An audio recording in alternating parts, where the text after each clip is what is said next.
आप सबको जय मसीह की।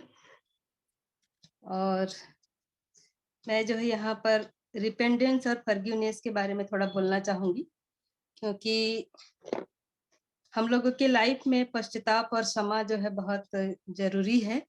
क्योंकि हम नए वर्ष में प्रवेश तो ज़रूर कर चुके हैं, लेकिन क्या हम जो है पश्चाताप और क्षमा कर पाए हैं कि नहीं, इस बात को हम थोड़ा-सा देखेंगे। और कभी-कभी जैसे ऐसा लगता है, जब कभी भी हम लोग पश्चाताप और क्षमा की बात करते हैं, तो ऐसा लगता है कि बहुत हमको प्रभु के सामने गिड़गिड़ाना पड़ेगा या बहुत छोटा बनना पड़ेगा, और ये सारी चीज़ें हमको ऐसा लगता है और ऐसा करेंगे कि अरे क्या करना पड़ेगा, ऐसा टाइप का लगते रहता है। लेकिन ऐसा कुछ भी नहीं है, परमेश्वर का वचन हमें कुछ और बात की ओर हमको आकर्षित करती है, वो हमें कुछ और बात समझाना चाहता है। तो सारी बातें जो है बाइबिल में इसलिए दी गई है ताकि प्रभु पर जो विश्वास करने वाले जो लोग हैं, मसीह जो है वो क्या है रहें, सिद्ध बने, है ना? परिपूर्ण बने। इसी वजह से परमेश्वर के वचन में इस प्रकार की शिक्षा दी गई है। और पश्चाताप और क्षमा विश्वासियों द्वारा की जाने वाली व्यक्तिगत कार्यवाही है, जिसके द्वारा विश्वासी परमेश्वर के ग्रहण योग्य बनते हैं। और यही कार्यवाही के द्वारा हम परमेश्वर के ग्रहण योग्य बनते हैं। जैसे रोमी के 12 के 1 में, रोमियो 12:1 में क्या लिखा है देखेंगे।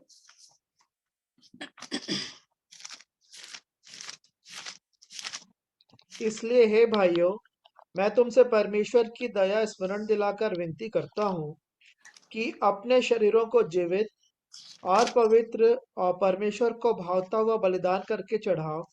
यही तुम्हारी आत्मिक सेवा है। तो यहाँ पर बहुत ही अच्छा परमेश्वर का जो वचन जो है, एक रास्ता बना के रखा है यहाँ पर हमारे लिए, जो क्षमा और पश्चाताप का रास्ता है। और इसी के माध्यम से हम परमेश्वर के नजदीकता में जा सकते हैं। तो बाइबिल सिखाती है कि परमेश्वर जो है क्या है, बहुत पवित्र है। तो पवित्र होने के कारण वो क्या करता है, पवित्रता की मांग कर रहा है यहाँ पर, है ना? वचन में क्या लिखा है कि तुम अपने शरीरों को जीवित और पवित्र और भावता हुआ बलिदान करके चढ़ाओ, यही तुम्हारी आत्मिक सेवा है। तो पवित्र क्यों? क्योंकि परमेश्वर खुद पवित्र है, इसलिए पवित्रता की मांग कर रहा है। और परमेश्वर पापियों से प्यार करता है, लेकिन पाप से घृणा करता है, पाप से नफरत करता है। इस बात की जानकारी होना हमारे लिए बहुत ही जरूरी है ना? जब परमेश्वर पाप से घृणा करता है और हम पाप से लदे रहेंगे, बुराइयों से भरे रहेंगे, तो हम ना उससे प्रार्थना कर सकते हैं, ना उसके नजदीक आ सकते हैं, और ना कुछ बात के लिए उसके सामने हम खड़े रह सकते हैं, है ना? यदि पाप में जीवन रहेगा तो हम प्रार्थना कर पाएंगे क्या? हम वचन को भी पढ़ने का हमारा मन नहीं होगा, है ना? तो दो बातें हैं इसमें, पश्चाताप और क्षमा। ये दो अलग अलग चीज नहीं है। पश्चाताप और क्षमा जो है एक सिक्के के दो पहलू हैं। सीधा अर्थ ऐसा है कि जब आपसे कोई गलती हो जाती है या हमसे कोई अपराध हो जाता है, तो हम पाप कर बैठते हैं, तो हमें वो समय क्या करना चाहिए हमको? हमारे लिए पश्चाताप होता है जब हम लोग कुछ गलतियां कर लेते हैं, है ना? हमसे कोई अपराध हो जाता है, तो उस समय में हमको पश्चाताप करना है। लेकिन जब कोई हमारे विरोध में अपराध करता है, हमें ठेस पहुंचाता है, हो सकता है जैसे हम प्रत्येक के जीवन में, आप में से भी ऐसे लोग होंगे जो इस तरह सताए गए होंगे, कई लोगों ने आपके साथ बुरा व्यवहार किया होगा भी, आपको बहुत चोट भी पहुंचाए होंगे, सालों साल, महीनों महीनों आप जैसे रोए भी होंगे कई कारणों से, और उससे आपको कहीं ना कहीं, मतलब ऐसा कहीं का भी नहीं छोड़े होंगे वो, ऐसा इस टाइप का भी मुसीबत आ गया होगा, मुश्किलों में आ गए होंगे, और आपसे आप उन बातों को नहीं भूल पा रहे होंगे। ऐसा भी हो गया होगा, है ना? कई सारी बातें ऐसे हुए होंगे जो आप भूल नहीं पा रहे हैं। तो उस व्यक्ति को या उस घटना को आप भूल नहीं पा रहे हैं। लेकिन यही बातों को रख के, बदले की भावनाओं को रख के, क्रोध की भावना को रख के हम परमेश्वर से प्रार्थना नहीं कर सकते, है ना? यदि उसके मन में रहेगा कि अरे भाई, मेरे को उसने ऐसा बोल दिया, ऐसा किया, मुझे बहुत तकलीफ हुआ, मतलब उन बातों को हम यदि मन में रखे रहेंगे, तो क्या हम प्रार्थना कर पाएंगे क्या अच्छे से? नहीं कर पाएंगे। वचन को भी हम ठीक से नहीं पढ़ पाएंगे, ना ही कभी हम परमेश्वर से बात कर सकते हैं, ना उसकी संगति में बैठ सकते हैं। बाइबल में हम पढ़ते हैं, जब प्रभु यीशु मसीह बात करते हैं, अगर तू मेरे पास अपनी भेंट लेकर आएगा तो मत ला बोलते हैं, है ना?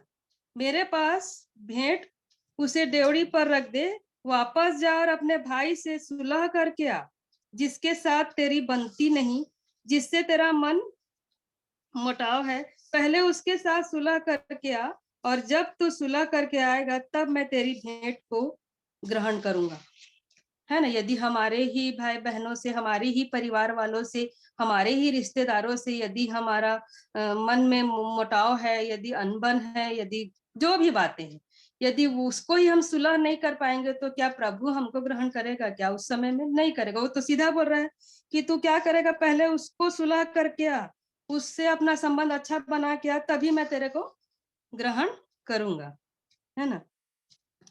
तो यहाँ पर देखिए क्या है, हम लोग पश्चाताप और क्षमा जो है एक सिक्के के दो पहलू है बोलते हैं। लेकिन पश्चाताप तब होता है जब हमने पाप किया होता है, तब हमें पश्चाताप करना चाहिए। जब हमारी खुद की गलती रहती है, हमारे जीवन में जो पाप और अपराध होता है, उसके लिए हमको क्या करना चाहिए?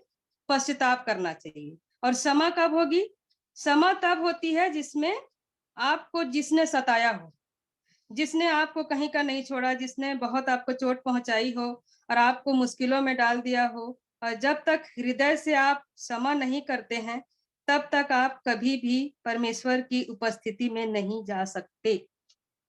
तो हमको दूसरों को क्या करना है? क्षमा करना है, और खुद की गलती के लिए पश्चाताप करना है। तो पश्चाताप लेफ्ट है, तो क्षमा क्या है? राइट होती है ना। तो एक ही जगह से स्वयं के लिए पश्चाताप, एक ही जगह से क्या हो रहा है? स्वयं के लिए पश्चाताप मांगना होता है, और दूसरे तरफ क्या हो रहा है? पश्चाताप और क्षमा एक ऐसा माध्यम है जिसके माध्यम से हम लोग क्या कर सकते हैं, जिसके माध्यम से हम जिसके जरिए से केवल हम आशीष ही हम क्या कर सकते हैं, यदि पश्चाताप कर लेते हैं, क्षमा कर लेते हैं, तो हम आशीष को भी हम पाते हैं, प्रभु के लिए हम ग्रहण योग्य भी बन जाते हैं, और उसके आशीषों को भी हम पा लेते हैं। तो लूका 23 के 34 में क्या लिखा है, पढ़िए तो। आपको पता है कि प्रभु यीशु मसीह की क्रूस पर की ये पहली वाणी थी, क्या थी? लूका 23 का 34। तब यीशु ने कहा, हे पिता, इन्हें क्षमा कर, क्योंकि ये नहीं जानते कि क्या कर रहे हैं। और उन्होंने चिट्ठियां डालकर उसके कपड़े बांट लिए। तो जिन अपराधियों ने प्रभु यीशु मसीह को क्या किया? सूली पर लटकाया था, कोड़े लगाया था, निंदा किए थे, उसका अपमान किया था, उनको क्या हुआ? पछतावा हुआ था क्या उनको कि हम यीशु मसीह को क्रूस पर लटका रहे हैं या उसको सता रहे हैं करके? ओहो प्रभु, हमसे बहुत बड़ी गलती हो गई थी, हमसे बहुत बड़ा पाप हो गया था, हमें क्षमा कर दीजिए। क्या उन्होंने क्षमा मांगी थी? करे प्रभु, हम गलती कर दी, आपको क्रूस पे लटका के, आपको कोड़े मार के हमने गलती किया। क्या उनको पछतावा हुआ था? नहीं हुआ था। प्रभु यीशु मसीह क्रूस पर हैं, उन लोगों ने क्षमा मांगी क्या उन लोगों को? बाइबल में तो ये ऐसा कहीं पर भी नहीं लिखा है कि उन लोगों ने क्षमा मांगी। जब उन्होंने क्षमा मांगी ही नहीं, तो प्रभु यीशु मसीह उन्हें क्यों क्षमा कर रहे हैं? यही हमारे साथ भी होता है ना। तो यहाँ पर क्या होता है, देखो कि जब इसमें क्या हो रहा है, प्रभु यीशु मसीह उन अपराधियों ने क्षमा नहीं मांगी बिल्कुल भी। उन्होंने, जिन्होंने मारा, जिन्होंने बेधा, जिन्होंने उसके ऊपर थूका, जिन्होंने अपमान किया, जिन्होंने सामने से प्रभु यीशु मसीह से क्षमा मांगी ही नहीं, फिर प्रभु ने उनको क्षमा क्यों की? क्योंकि प्रभु ने उनकी क्षमा की जरूरत को उसने महसूस किया। क्रूस पर लटके होने के बाद भी उसने उस चीज को महसूस किया कि इनको क्षमा करना चाहिए करके, और महसूस होने के बाद ही उसने कहा कि हे प्रभु, इन्हें क्षमा कर, क्योंकि ये नहीं जानते कि ये क्या कर रहे हैं। और क्षमा तो करना ही पड़ता है, उसके लिए सामने से आग्रह न किया गया हो, है ना। यदि सामने से नहीं किया हो, फिर भी क्या करना है? क्षमा तब करना होता है। क्षमा मांग रहे हैं, तब आपने क्षमा किया तो कोई बड़ा काम नहीं किया है है ना। हाँ भाई चल क्षमा कर, बड़ा काम कर रहे हैं क्या? उससे नहीं हो रहा है। उसने क्षमा मांगी ही नहीं, और आप अपने अपराधी को क्षमा कर रहे हो। तो यहाँ पर वही लिखा है ना पहली वाणी में कि हे पिता, इन्हें क्षमा कर, क्योंकि ये नहीं जानते। उन्होंने क्या क्षमा तो मांगी ही नहीं प्रभु यीशु मसीह से, लेकिन वो पहले से ही उनको क्या कर रहे हैं? वो क्षमा कर रहे हैं। यदि हम विश्वासी हैं, तो हमको क्या करना चाहिए? सामने से जाएं। हमको क्या करना है? पहले से जाना है। जो भी हमको ठेस पहुंचाया है, हमारे मन में दुख दिया है, हमको चोट चोट पहुंचाया है, तो सामने से जाएं और उसे क्षमा करें। कोशिश करना पड़ेगा। यदि हमको प्रभु के निकट जाना है तो ये बहुत कठिन होता है। कैसे जाएंगे भाई? इतना हमारा दिल को दुखाया है तो हम कैसे करेंगे? ऐसा लगता है। और उसे कहें कि प्रभु के वचन ने मुझे अगुवाई की है कि मैं तुझे क्षमा करूं। ठीक है। और यदि मैं पाप करता हूं तो मैं सामने से जाकर माफी मांगूंगी, माफी उसको, और उस व्यक्ति से माफी मांगना होगा। और परमेश्वर से भी मांगना है। परमेश्वर से तो हम मांग लेते हैं, प्रभु मेरे से गलती हो गई, मेरे को उसको ऐसा नहीं बोलना था, मेरे को ऐसा नहीं करना था, लेकिन उस व्यक्ति को भी सामने से जाके बोलना होगा कि अरे मेरे से गलती हो गया करके। प्रभु के वचन ने मुझे अगुवाई किया है कि मैं आपको आके बोलूं, और इसलिए मैं क्षमा करती हूँ करके। जब तक पापों की क्षमा और कंप्लीटली शुद्धिकरण ना हो जाए, तब तक हम परमेश्वर के नजदीकता में नहीं जा सकते। इब्रानी 12 का 1 और 2 देखें।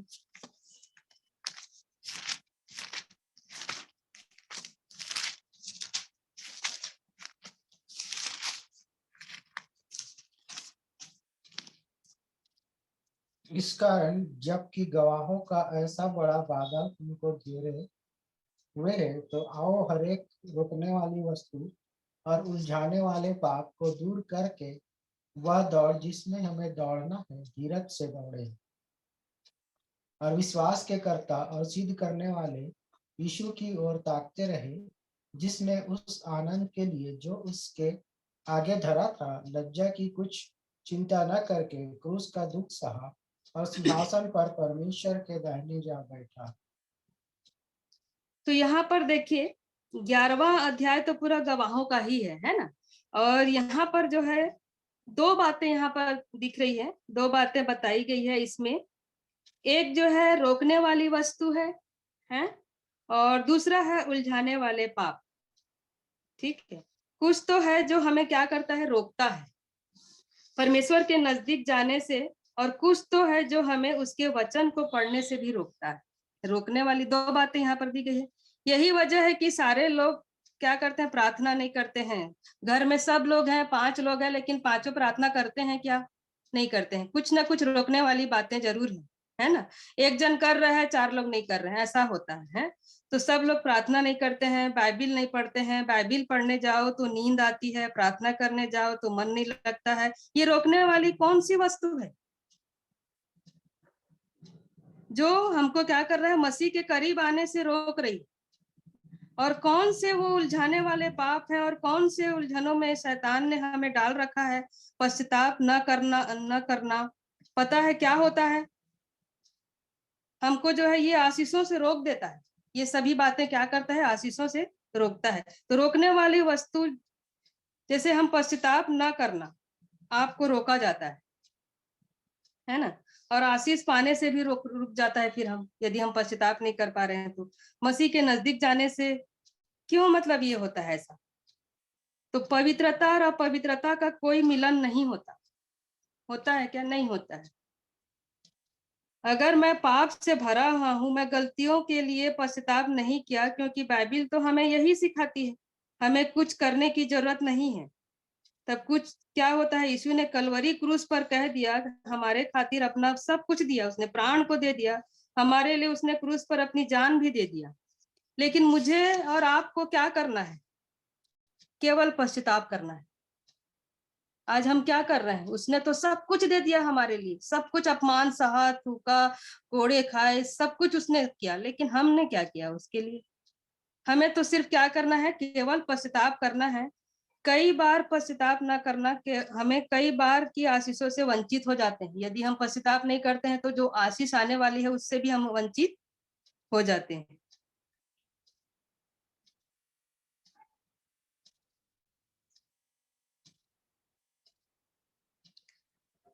तो दूसरी बात यह है कि उलझाने वाले पाप, है ना, उलझाने वाले पाप, क्षमा न करना, है ना, संसारिकता में आपको उलझा देता है।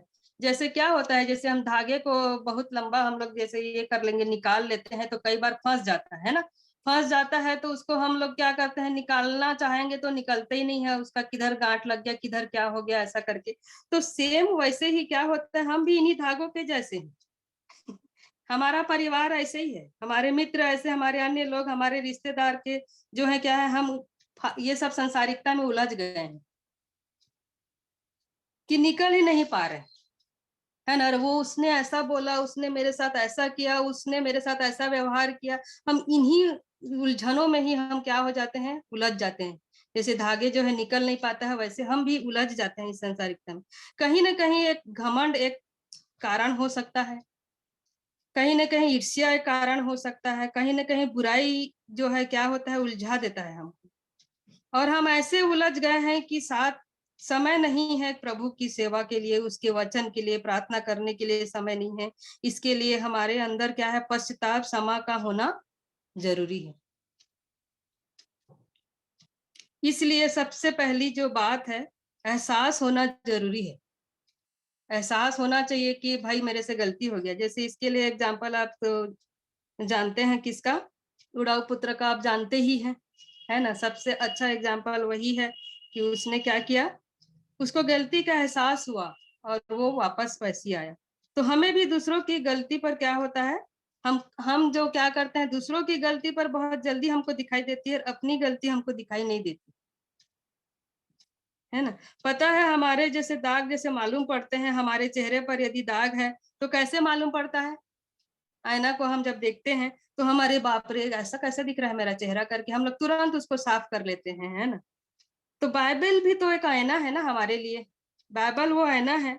आपको कुछ समय नहीं आ रहा है, कुछ समझ में नहीं आ रहा है, कुछ दिखाई नहीं दे रहा है, तो आइए इस बाइबल के आईने में अपना चेहरा को देखें, है ना। ये आईना जो है क्या करता है, सच सच बता देगा कि गलत कहीं पर, कहाँ पे गलत है, कहाँ पर सही है। ये गलत नहीं बताएगा, एग्जैक्ट कहाँ पर कौन सा दाग लगा है वो सब बता देगा कि आप कहाँ गलत है। ठीक है, एक बार एक एग्जांपल मैं देती हूँ कि एक जन को जैसे नया नियम दिया गया, तो वो बाइबल को कभी नहीं पढ़ा था वो व्यक्ति जो है, और उसने क्या किया, जब पढ़ना शुरू किया तो उसको बहुत ही डर लगने लगा और वो तुरंत लौटा दिया। जिसने उसको दिया था बोला कि ये बाइबल मुझे बताती है कि तू तो क्रोधी व्यक्ति है। वो लौटा दिया, बोलता है ये मेरे को क्या क्या बोलता रहता है, ये बात करता है, ये बाइबल ऐसा करके बोला, और बोलता है मैं नहीं लूंगा भैया, ये कुछ का कुछ बोल रहा है, तू क्रोधी व्यक्ति है, तू तो शराबी है, तू अपनी पत्नी को पीटने मारने वाला आदमी है, तू तो बुराई करने वाला आदमी है, तू झूठ बोलने वाला आदमी है। मुझे लगता है ये बाइबल मुझे बात कर रही है, ऐसा लगा उसको। और बोला ये बाइबल ही मुझको बोल रही है ऐसा करके, और मुझे गलतियां बता रही है और मैं डर जाता हूँ, ऐसा बोला वो। भाई ये किताब मुझे नहीं चाहिए, ये आप लेके जाओ करके उसको वापस कर देता है। वापस लेके चला गया। क्यों क्यों गया, आज तक उसे कोई किसी ने आईना नहीं दिखाया था। जब उसने वचन को पढ़ा तो उसको खुद उसका जो है समझ में आया, लेकिन जब उसने परमेश्वर का वचन को पढ़ा उसे समझ में आ गया कि मेरे अंदर कितने सारे पाप हैं, है ना। उड़ाऊ पुत्र भी क्या किया, पश्चाताप का भाव लेकर वो आया, वापस निकल गया था देश में तो वापस ही आया। और आज वो तकलीफ हम लोगों के जीवन में भी क्या होता है, यदि हम महसूस करते हैं, एहसास होता है, तभी हम क्या करते हैं, अपनी गलती को हम देखकर हम क्षमा मांगते। तो हमारे जीवन में एहसास का होना जरूरी है कि मैंने ये पाप किया है। तो आज जिनको एहसास नहीं है अपनी गलतियों का, वो आज बैठे हैं, घरों में रहे हैं और परेशान है, दुख में है, क्या उनको समझ में नहीं आता है। तो हमें अपने गलतियों का एहसास होना जरूरी है। वचन में लिखा है आगे कि एक बात जानना जरूरी, हमारे जीवन में एक गलती जो है होती है, क्षमाशीलता, क्षमा भी करने के लिए वचन, कई सारे वचन दिए गए हैं। तो हम लोगों को क्या करना है, हर एक उन बातों को भूल जाना चाहिए कि हमारे साथ जो भी जिसने भी कहा है हमको क्षमा करना चाहिए आगे से जाके। और एक और एग्जांपल मैं दूंगा, एक आलू का, जो है एक टीचर रहती है और वो कहती है अपने बच्चों को, बोलती है कि तुम लोग सब जो है अपने घर से आलू लेके आना, बोलती है। है। स्कूल में आलू लेके आना बोलती है और एक ट्रांसपेरेंट थैली लेके आना बोलती है जिसमें वो आलू दिखना चाहिए, है ना। और उन आलूओं में अपने सब दुश्मनों के नाम लिखना बोलती है टीचर, है ना। अपने दुश्मनों के नाम लिखना, जिसका भी जो है सुरेन, मोहन, श्याम, अनिल, सुनील जो भी है, उन आलुओं में उन दुश्मनों के नाम को लिखना बोलती है टीचर। और उन आलुओं को उस टी बैग में डालना और वो आर पार दिखना चाहिए, है ना। वो नाम भी दिखना चाहिए, तभी तो ट्रांसपेरेंट बैग लेके आना बोली। और रोज उस थैली को स्कूल लेकर आना बोलती है, ठीक है। वो थैली को भी लेके आना। और जब शादी में, बर्थडे में, होटल में जाओ, खाना खाने बैठो तो थैली आपके साथ में होना चाहिए बोलती वो थैली को लेके ही जाना है, ठीक है। बस में, ट्रेन में, सफर में, हर समय उसको क्या करना है, थैली आपके साथ होना चाहिए। अब कितना मुश्किल है ये काम बताओ। बर्थडे में भी लेके जा रहे हैं तो वो आलू को लेके जाना है, किसी शादी में भी जाना है तो आलू को लेके जाना है, सफर में भी जाना है तो सब जगह वो बोलती है कि तुम लेके जाना। किसी की शादी में अच्छे कपड़े पहन के जाओ और आलू का बैग कैसे लगेगा है ना।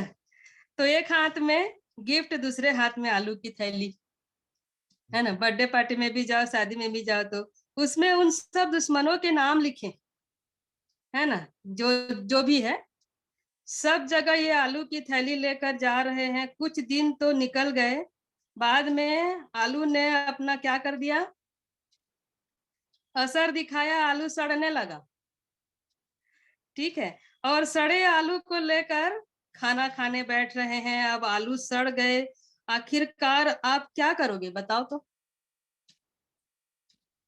उन आलूओं को फेंक देंगे ना, सड़े हुए आलू को अब थोड़ी ना लेके जाएंगे अभी, है ना, तो फेंक देंगे। तो आलू के फेंकने के द्वारा आपने आलू पर एहसान किया क्या आलू को फेंक दिए तो हम आलू पर एहसान किए क्या? हमने स्वयं पर एहसान किया, है ना। मैं तो उसकी बदबू से परेशान और तंग हो गई। हाँ, क्या करेंगे हम लोग, जैसे आलू पे करेंगे तो बदबू आएगी तो क्या करेंगे, परेशान हो जाएंगे। ऐसे ही कुछ आलू हमारे दिल में लेकर हम घूम रहे हैं, है ना। ये थैली जो है क्या है, हृदय की, इसमें नाम लिखा है अपराधी नंबर 1, 2, कितने सारे है ना।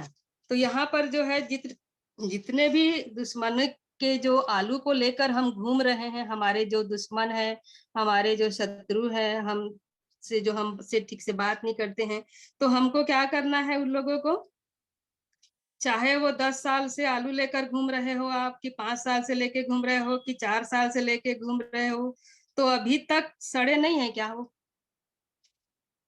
यदि आप लोगों के जीवन में ये सब आलू है अभी भी, तो वो सड़ाहट अभी तक नहीं सड़े हैं क्या? सड़े होंगे तो आप लोग क्या करना, अभी तक नहीं सड़े होंगे, गले होंगे, तो हम क्या करना है, उन आलूओं को कब तक लेके घूमेंगे? अभी तक गले नहीं, अभी तक अपनी बदबू नहीं आती क्या?